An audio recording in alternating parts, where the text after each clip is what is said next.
Alors qu'on adorait le Seigneur, il est encore revenu. Je dis non, on continue à adorer le Seigneur. Amen. C'est ce que Dieu veut. Alors les souillures du monde. Je veux, avant de commencer le petit enseignement de ce soir, vous saluer au nom de notre Seigneur Jésus. Amen. Nous sommes dans Daniel 1. C'est notre texte de base. Daniel 1, chapitre 8. Pour ceux qui étaient là, chapitre 1, verset 8. Pour ceux qui étaient là hier, nous avons préparé le peuple de Dieu à entrer dans un jeûne, pas de 21 jours, mais de 10 jours. Amen. C'est ce que nous avons dit hier, que le Seigneur voulait nous éprouver pendant 10 jours. C'est-à-dire que pendant les 10 jours, ok, tu es en jeûne. Pour certains, ce n'est pas un jeûne complet. Ok. Tu peux, comme Daniel, prendre un peu d'eau, mais tu peux t'en passer. Amen. Amen. Pour moi, ne pas prendre de l'eau même pendant toute une journée, ce n'est pas un problème. Mais peut-être que pour toi, c'est compliqué. Amen. Même la nourriture aussi. Pour certains aussi, c'est facile à faire. Amen. Mais cette fois-ci, nous le faisons parce que c'est une convocation divine. Nous répondons à une convocation divine. Nous voulons, à la lumière des Écritures, voir ce que Dieu fait avec le jeûne et la prière. Amen. Parce que nous n'inventons rien. Alors ce matin, ce soir plutôt, nous voulons parler de 2 souillures. Amen. Nous sommes dans notre texte de base, Daniel 1, verset 8. Je lis au nom du Seigneur. Daniel résolut de ne pas se souiller par les mets du roi et par le vin dont le roi buvait, et il pria le chef des eunuques de ne pas l'obliger à se souiller. Amen. Lorsque nous repartons un peu en arrière, le verset 7, nous allons comprendre que Daniel n'était pas seul. Amen. Il avait des compagnons. Donc parmi la multitude, il y a une sélection qui devait se faire. Il y a d'abord eu une présélection. Et ensuite une sélection.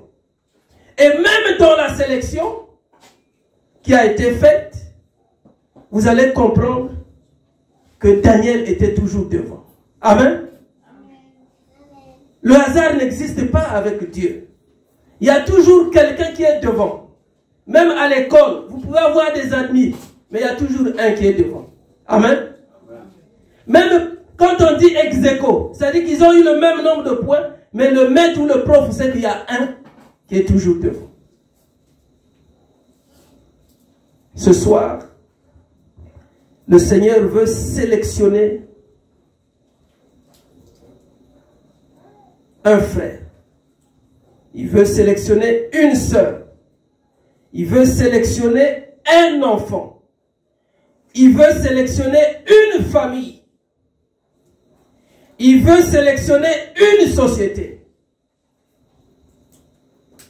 Il veut sélectionner quelqu'un. Parmi la multitude. Amen. Parmi la multitude. Alors si vous êtes 2 ou 3 à être sélectionnés, ça veut dire que les autres n'ont pas été sélectionnés ou ne vont pas être sélectionnés. Amen. La Bible dit que le grand chef, le chef des eunuques, avait donc en face de lui 4 jeunes. Amen. C'est les jeunes qui avaient été sélectionnés d'avance. Il y avait des critères qui avaient été donnés. Mais ces critères-là ne suffisaient pas. Alors la Bible dit que le chef des eunuques a commencé par leur donner des noms. Parce que là devait commencer une autre sélection. Comme toi et moi qui avons reçu le nom de chrétien. Amen. Amen.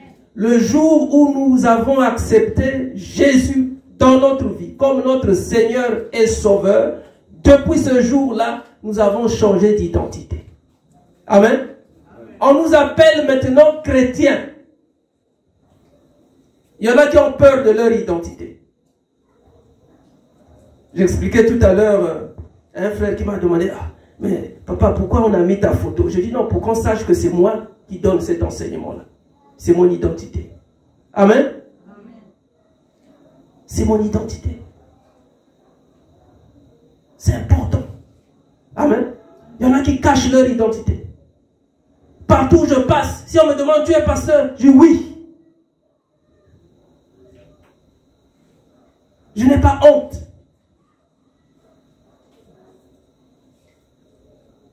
Je n'ai pas honte. Tu ne peux pas avoir honte de ton identité. Amen. Donc les Daniel arrivent dans un milieu hostile, dans un milieu étranger. Mais on commence à les distinguer. La Bible dit que le chef des eunuques a donné à chacun un nom. Parce que c'était des enfants différents des autres. Tu dois être différent des autres. Dans ta famille, tu dois être différent. Dans ton lieu de travail, tu dois être différent. Dans le quartier, tu dois être différent. Tu ne peux pas être comme tout le monde. Ce n'est pas possible. Un chrétien n'est pas comme tout le monde. Un chrétien n'est pas n'importe qui. C'est important. Vous voyez qu'aujourd'hui, il y a des gens aussi qui s'affichent. Hein? Il est magicien, il dit non, moi je suis magicien. Oui, il s'affiche. Si eux, ils s'affichent, à plus forte raison, nous les chrétiens. Eux, ils s'affichent. Alors, le chef des eunuques a commencé à leur donner des noms. À Daniel, il a donné le nom de Belchassar. Et c'est le premier à qui on a donné un nom. Et aux autres, il a donné aussi des noms. À Anania, celui de Shadrach. Nous l'appelons Shadrach, mais ce n'est pas son nom. C'est un nom qui lui avait été donné par le chef des eunuques. Amen. Là commencent les premières épreuves. Alors à un autre, à Miskaël, on lui a donné le nom de Méshach. Souvent nous citons les Shadrach, les Méshach, les Abednego, mais nous ne citons pas leur vrai nom. Est-ce que quelqu'un me comprend? C'est important lorsque nous lisons les Écritures. Alors ils se retrouvent dans un milieu différent de leur milieu originel. Et donc là, ils constatent qu'on leur présente des mets, hein, c'est-à-dire les vrais repas et le vin. Vous savez que chez les hommes bien, on mange toujours au vin. Amen. Hein? Vous le savez, non? Les hommes qui disent, ah oui, non, vous mangez, mais vous prenez quel vin? C'est là où le chrétien hésite. Le chrétien, quand c'est comme ça, on regarde, ah, est-ce que le pasteur est là? Est-ce qu'il n'y a pas un frère? Est-ce qu'il n'y a pas une soeur qui me connaît? Il ne faut pas avoir peur de honte de ton identité. Amen. Moi, quand j'arrive dans un tel, je dis, je ne bois pas le vin, je ne prends pas le vin. Amen. Je n'en prends pas. Quand on me partage le vin, je donne des présents à ceux qui se marient. Si on te donne une liste, amen. Si moi je dois t'aider, je dis, bon, ok, je peux t'aider. Parce que c'est la liste qu'on t'a demandé pour aller prendre ta femme. Amen. Mais moi là, aller acheter le vin avec mon argent, non, je l'ai fait il y a plusieurs années. Plusieurs années. Il y a plusieurs années. Alors donc, eux, ils voient les mains, ils voient aussi le vin, ils ont vu. Amen. Mais ils ont dit non. Autre chose, pas ça. Le problème, c'est que nous voyons beaucoup de choses. Mais qu'est-ce que nous en faisons? Nous voyons beaucoup de choses, mais qu'est-ce que nous en faisons? Matthieu 6, 22, 23. Matthieu 6. C'est intéressant ce que nous allons voir, ce que nous allons lire. Matthieu 6, 22, 23 nous dit quoi? En fait, pour Dieu, c'est quoi l'œil? Amen. Amen. Voici la définition que Dieu donne de l'œil. Matthieu 6, 22 à 23. Je lis au nom du Seigneur. L'œil est la lampe du corps. Amen. C'est-à-dire tout ce que le corps fait, c'est l'œil qui voit d'abord. Est-ce qu'on se comprend? L'œil, c'est la lampe du corps. Parce que le corps ne voit pas. C'est l'œil qui voit. Amen. Vous n'avez jamais vu, quand vous demandez à un aveugle, qu'est-ce que tu vois? Il dit non, je ne vois pas. C'est l'œil qui voit. Amen. Et l'œil nous éclaire. La Bible dit que l'œil, c'est la lampe. J'ai aimé ce passage-là. Du corps. Non seulement c'est la lampe du corps, il y a un autre problème ici. Donc la Bible dit, si ton œil est en bon état, toute chose sera, comment? Éclairée. Ça veut dire que lorsque nous marchons, nous voyons, mais en réalité, parfois nos yeux ne sont pas en bon état. Est-ce que quelqu'un me comprend? Nous critiquons les aveugles. Les aveugles ne voient pas du tout. Mais nous qui voyons, parfois nous avons des yeux qui ne sont pas en bon état. Tu peux te poser la question là où tu es de savoir, est-ce que ton œil est en bon état, oui ou non? Est-ce que tu vois ton œil? Est-ce que toi-même tu vois ton œil? Non. Tu ne vois pas ton œil. Est-ce que tu sais ce que ton œil voit? Oui. Amen. Amen. Tu sais ce que ton œil voit. Personne ne te ferme ton œil pour que tu ne vois pas. Toi-même, tu sais ce que ton œil voit. Maintenant, dans ce que tu vois là, c'est là où nous allons parler des souillures. C'est quoi les souillures? Les souillures. Les souillures, c'est ce qui souille. C'est ce qui rend sale. C'est ce qui est impur. En lingala mbindo. Souillure. C'est ça, non?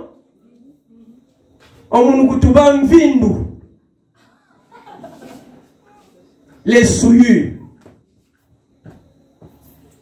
Vous voyez, en français, vous pouvez dire les souillures, mais en lingala, il n'y a pas de pluriel. Est-ce que vous ne vous posez pas cette question-là?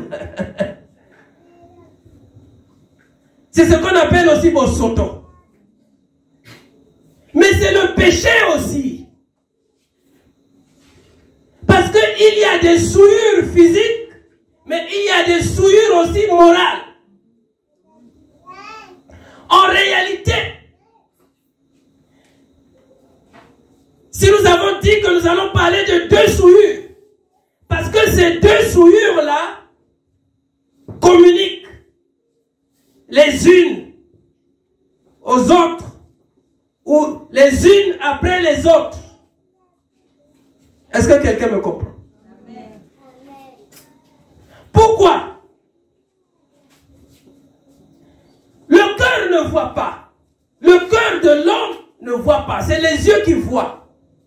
Est-ce que quelqu'un me comprend? Amen.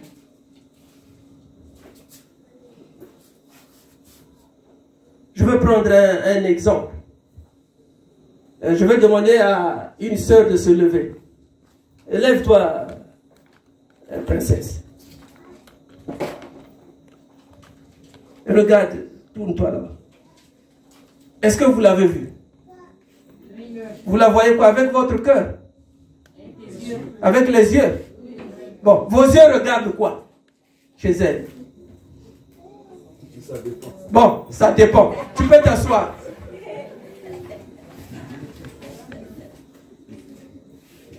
Chacun a une réponse. Amen. Mais je ne te demande pas de donner ta réponse. Mais tu as ta réponse. Marc 7, 23. Les souillures des yeux communiquent avec le cœur. Dès que les souillures passent par les yeux, automatiquement, ça s'introduit dans le cœur. Est-ce que quelqu'un me comprend? Amen. Marc 7, 23. La Bible dit, toutes ces choses mauvaises sortent du dedans et souillent l'homme. Toutes les pourritures. Tout ce qui est pourriture là, soit c'est pas regardable, soit ça sent, soit ça laisse des taches, soit c'est mauvais pour quelqu'un quelque part. Amen. Tout ce qui nous rend sale, tout ce qui est impur, se transforme en péché. Est-ce que quelqu'un me comprend? Tout. Ça commence par nos yeux. Ça commence par nos yeux.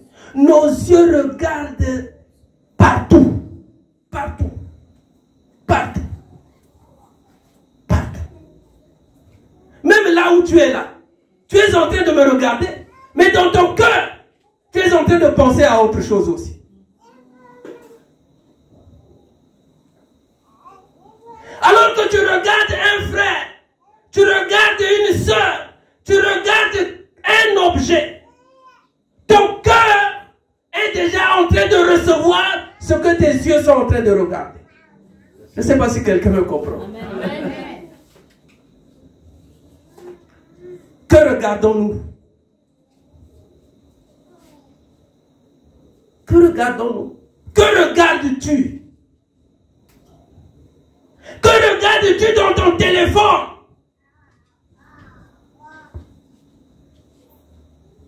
Que regardes-tu dans ta chambre? Que regardes-tu partout où tu vas? Que regardons-nous avec nos yeux? Donc, si notre œil est la lampe de notre corps, ça veut dire que notre corps, dans les ténèbres, si il n'est pas éclairé, il ramasse tout. Je ne sais pas si quelqu'un me comprend. Tout. Vous voyez, le fou, lui, il a des yeux. Amen. Mais il prend tout. Parce que pour lui, toutes les souillures là, c'est bon. Amen.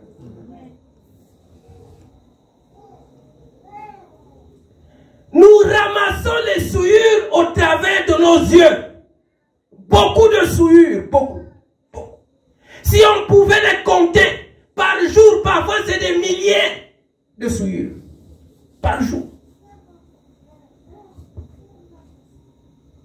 Les réseaux sociaux nous envahissent de beaucoup de souillures. Beaucoup. Beaucoup. beaucoup de souillure. Alors, même si quelqu'un ne peut pas dire tu es sale, Dieu quand il te regarde, il dit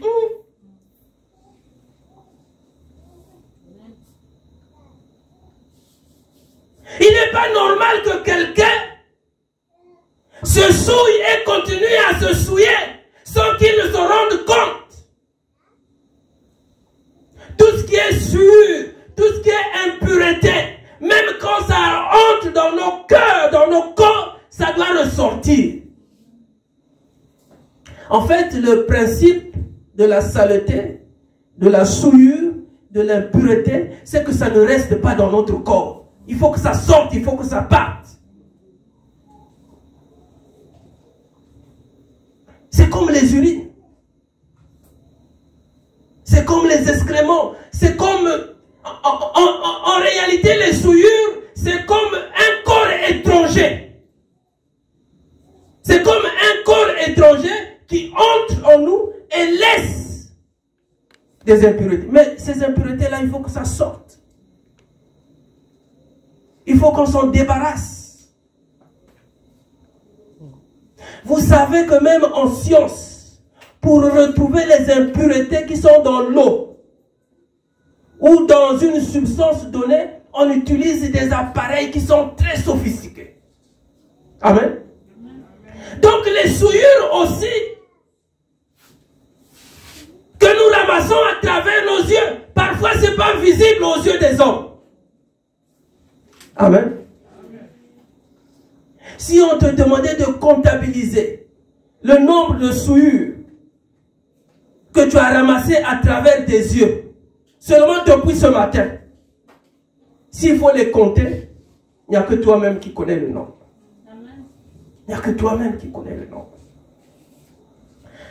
Alors ces choses-là, c'est bizarre. Parfois on te dit, non, papa, il faut prêcher, c'est ça. Et Dieu me met à cœur de prendre un sujet qui apparemment est banal, mais là-dedans, on parle de ces choses-là. Amen. Je ne suis pas toujours celui qui aime les titres, les thèmes pompeux. Là, non. Là, on parle seulement des souillures du monde. Mais personne ne savait qu'on devait parler de ces choses-là. Amen. Nos yeux ramassent trop de souillures. Trop. Alors, qu'est-ce qui peut nous arriver? Parce que c'est là où c'est dangereux. Vous savez, même ceux qui enseignent sur l'adultère n'enseignent pas bien.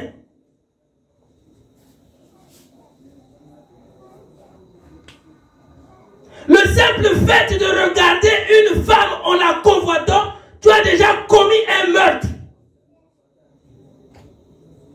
Parce que les gens pensent que l'adultère, c'est aller seulement prendre une femme mariée. Non! C'est pas ce que dit la Bible. C'est pas seulement ça, Matthieu 5, 28.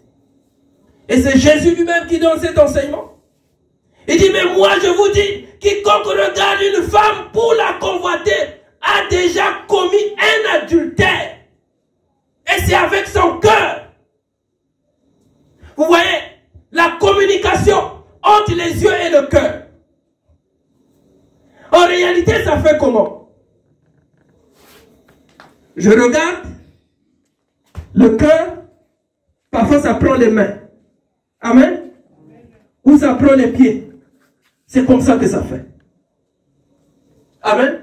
Amen. Tout ce que nous faisons avec nos pieds, c'est-à-dire les milieux que nous fréquentons, les endroits que nous fréquentons, tout ça, ça commence par les yeux, ça rentre dans le cœur et les pieds bougent. C'est pareil avec les mains. Lorsque nous regardons avec les yeux, nous convoitons et nos mains vont très loin. C'est comme ça que les gens volent. Ça commence par les yeux. Les yeux regardent. Les souillures entrent et arrivent jusqu'au dedans. Et là-dedans, nous sommes souillés. Et comme la souillure ne résiste pas, il faut qu'elle bouge. Elle doit bouger, soit avec nos mains, soit avec nos pieds, soit avec notre bouche. Est-ce que quelqu'un me comprend? Amen. Pour que tu arrives à injurier quelqu'un, il faut que tu le regardes d'abord et que la souillure entre dans ton cœur et que le cœur rejette ça par la bouche. Amen. Donc lorsque vous voyez quelqu'un parler, ne dites pas que c'est seulement la bouche. C'est d'abord les yeux, ensuite le cœur, la bouche après. C'est comme ça que ça se passe. Amen. Je ne sais pas si quelqu'un me suit. Amen.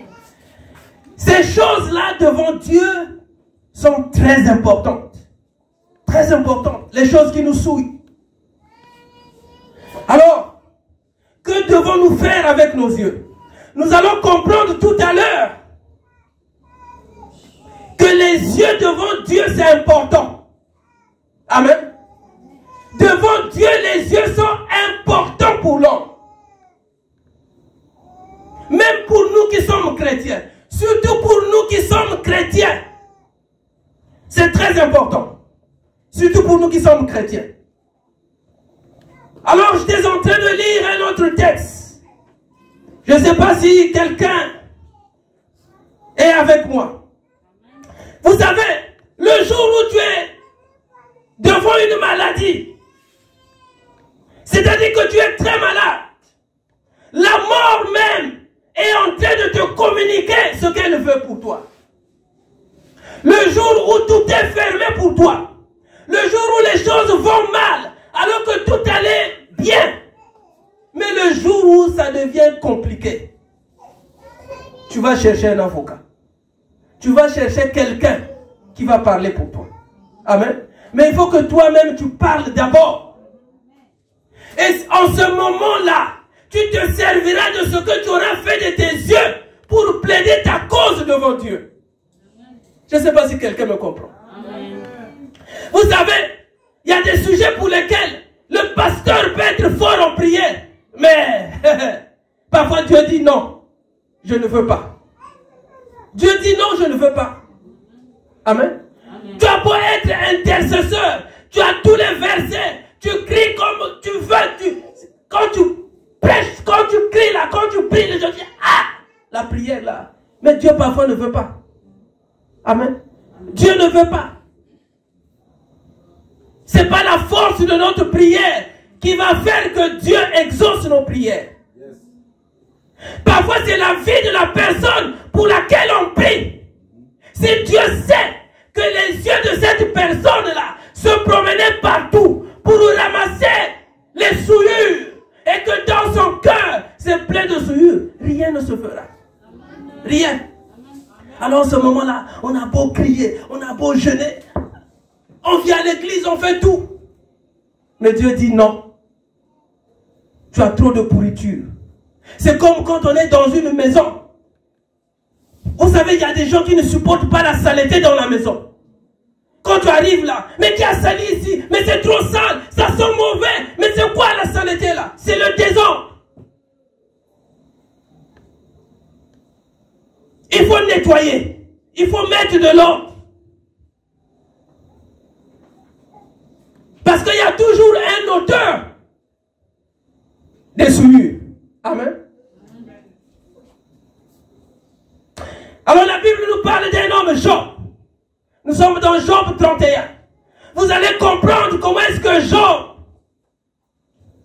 lui-même a plaidé sa cause d'abord. Parle toi-même pour te justifier, nous dit la Bible. C'est pas toujours quelqu'un d'autre qui viendra parler à ta place devant Dieu. Le jour où tu as un problème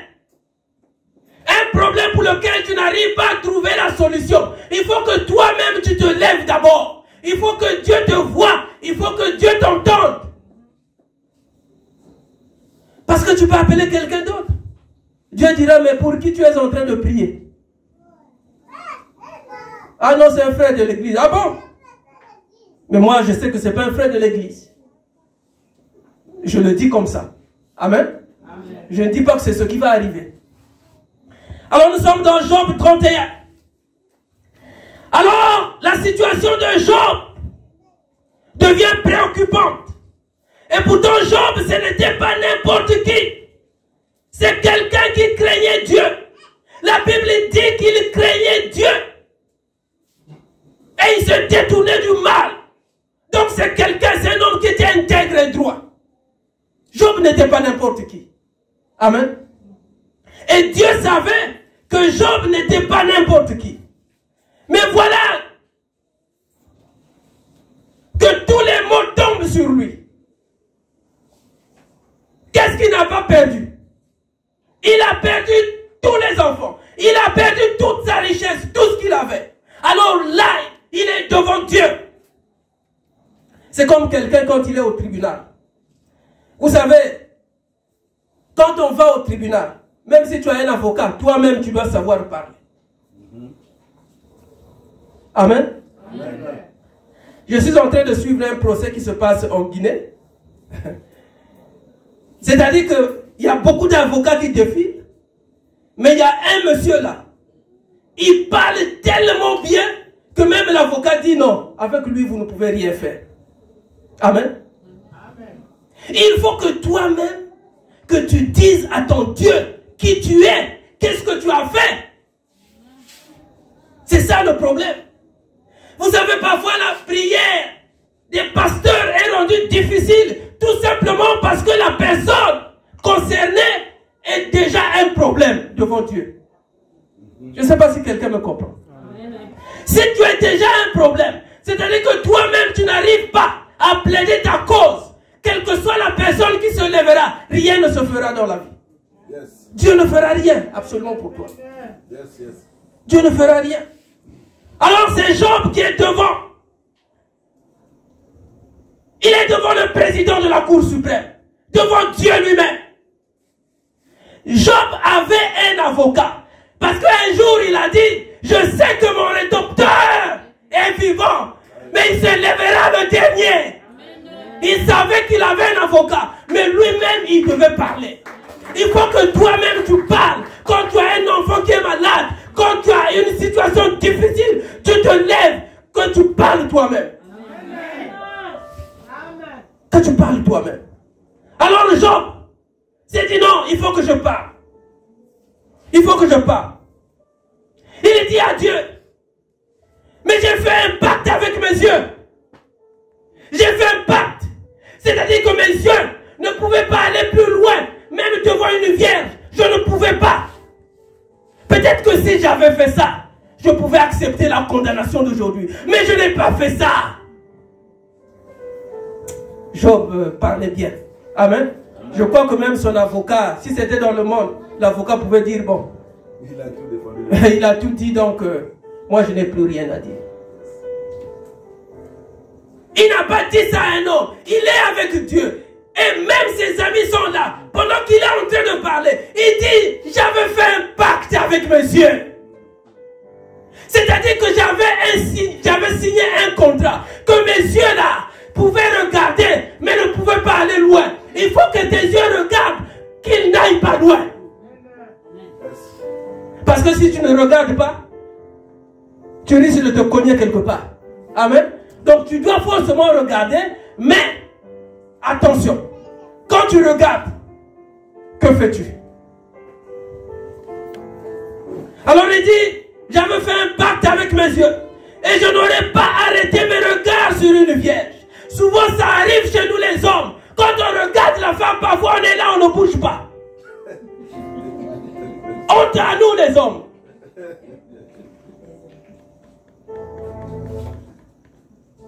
Honte à nous les hommes. Les hommes aiment regarder. Mais les femmes aussi regardent les hommes. Amen. Mais chez les hommes c'est plus visible. Alors c'est lorsque tu regardes, ton regard est fixé. Surtout pour nous qui avons les voitures, là nous devons faire très attention. Il y a déjà eu beaucoup d'accidents dans le monde par inattention parce qu'on regardait une femme. Beaucoup. Il n'y a rien de prophétique dans ce que je suis en train de dire. Ça veut dire que nous qui avons les voitures, nous là, papa Dimitri, nous devons faire très attention. Y compris moi-même. Amen. Ceux qui ont les motos aussi, ceux qui conduisent les motos, frère Rebecca. Ah, surtout les motos. Nous devons faire très attention. Bon, nous qui marchons aussi, nous pouvons nous faire écraser. Parce que pendant que tu regardes à gauche, à droite, tu ne sais pas s'il y a une voiture qui arrive. Parce qu'on va dire, ceux qui ont des voitures, le pasteur lui-même, il a une voiture. Même ceux qui marchent, seulement ceux qui sont à pied. Parce qu'eux aussi, ils ont des yeux. Tu as des yeux pourquoi? Pour voir. Pour regarder. Qu'est-ce que tu regardes? Aujourd'hui, chacun de nous a un téléphone.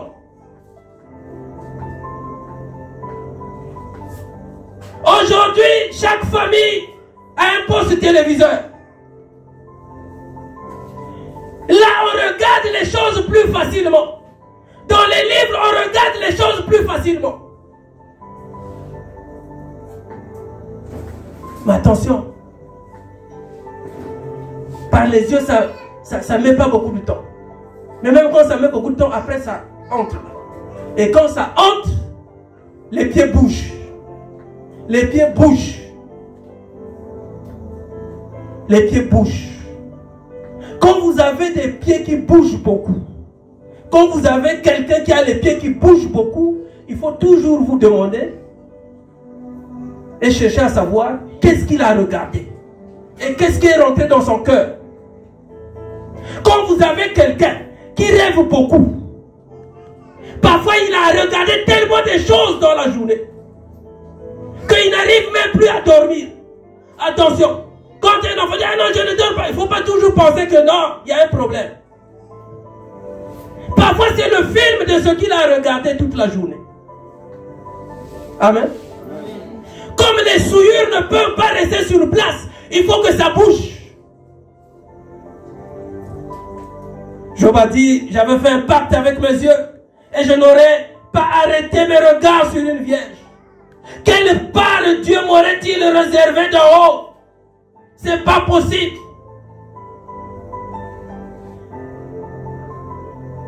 Tout le texte là, tout le chapitre 31, Job ne parle que de ce qu'il regardait. Amen. Parce que dans ce qu'il regardait, Dieu ne pouvait pas lui infliger une telle condamnation. Ce n'était pas possible. Un jour, il faut que tu te lèves devant une épreuve, que tu dis, Seigneur, ce n'est pas possible pour moi, parce que tu sais qu'est-ce que mes yeux ont regardé, tu sais qu'est-ce que ma bouche a déclaré, tu sais qu'est-ce que mes oreilles ont écouté, tu sais qu'est-ce que mes mains ont touché, tu sais où est-ce que mes pieds sont allés. Un jour, il faut que tu le dises. Et tu verras ce que Dieu va faire. Alléluia. Est-ce que tu as compris ce que Dieu veut te dire ce soir? Ce qu'il voulait te dire ce soir. J'avais dit que je ne vais pas beaucoup parler. Mais au travers de ma personne, Dieu veut parler à tes yeux. Dieu veut parler à tes yeux. Parce que les yeux de Dieu sont sur les bons et les méchants. C'est-à-dire qu'il fait la distinction entre le bien et le mal. Or, nos yeux à nous, parfois ne ramassent que la saleté, les souillures. Que le Seigneur t'aide. Que le Seigneur t'aide. À partir de ce soir, commence à dire au Seigneur, ouvre mes yeux pour que je contemple les merveilles de ta loi, les merveilles de ta parole. Seigneur, n'ouvre pas mes yeux pour que je ramasse les souillures de ce monde. Alléluia. Nous allons nous lever.